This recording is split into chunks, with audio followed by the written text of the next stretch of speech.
พี่น้องภาพที่กำลังเป็นกระแสดังทั้งโลกโซเชียลในวงการหมอลำตอนนี้คือภาพอะไรรู้ไหมภาพเต้าหยอง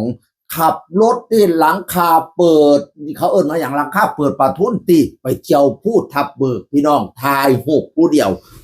โอ้ยกำลังเป็นกระแสทั้งโซเชียลภาพนี่เราไปเที่ยวแล้วก็เขียนว่าป่าเขาเป็นสิ่งที่ถูกสร้างมาเพื่อเยียวยาทุกสิ่งในวงเล็บขับรถมาลมเย็นดีมากๆหิวใจจังว่าฉันว่านะไปเที่ยว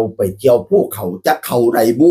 บัดที่นี่พอก็เลยมาเอารูปนี้มาโพสแล้วก็เขียนว่าในเมื่อลูกเรารักเขาเพื่อความสุขของลูกเราต้องปล่อยให้ลูกไปหาเขาดูแลตัวเองดีๆนะลูกนะว่าฉันว่านะลูกรักเขาก็ต้องไปหาเขา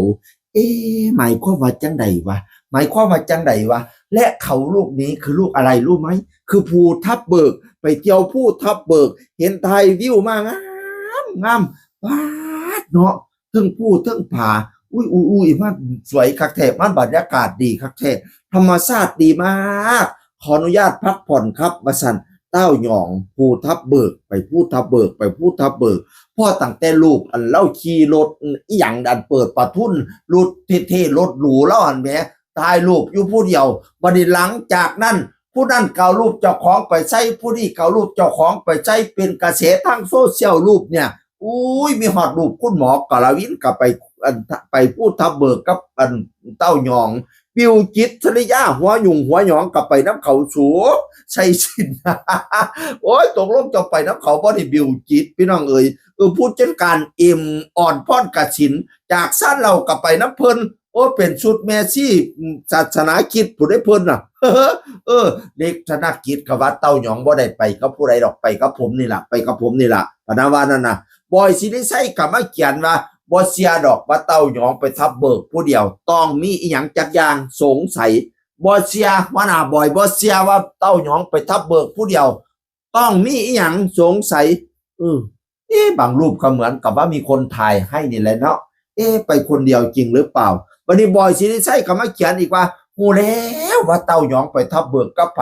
ยินดีด้วยนะน้องว่าซั่นว่าฮู้แล้ว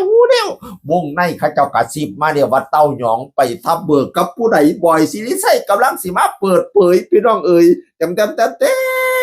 และรูปต่อไปเต้าหยองไปกับน้องเพชรน้องพลอย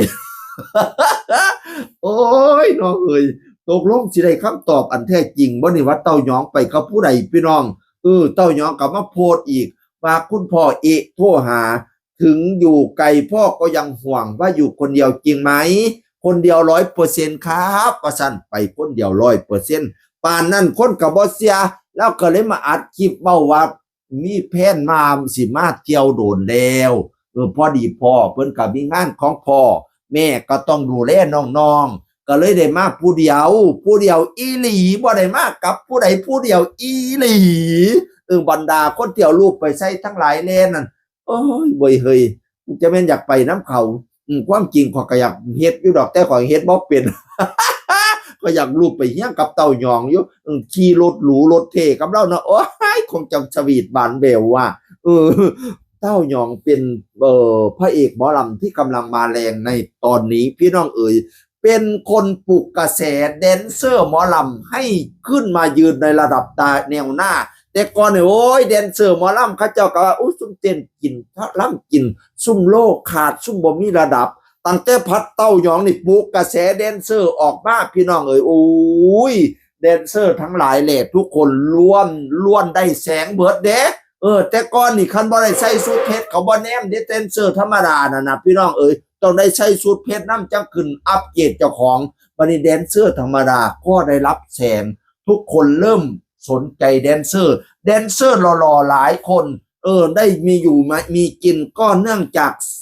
เต้าหยองนี่แหละเป็นคนปลุกกระแสแดนเซอร์หมอลำพี่น้องเอ๋ยผู้ใดสิว่าจังไดก็ตามสร้างแต่ขอยว่าจังซี่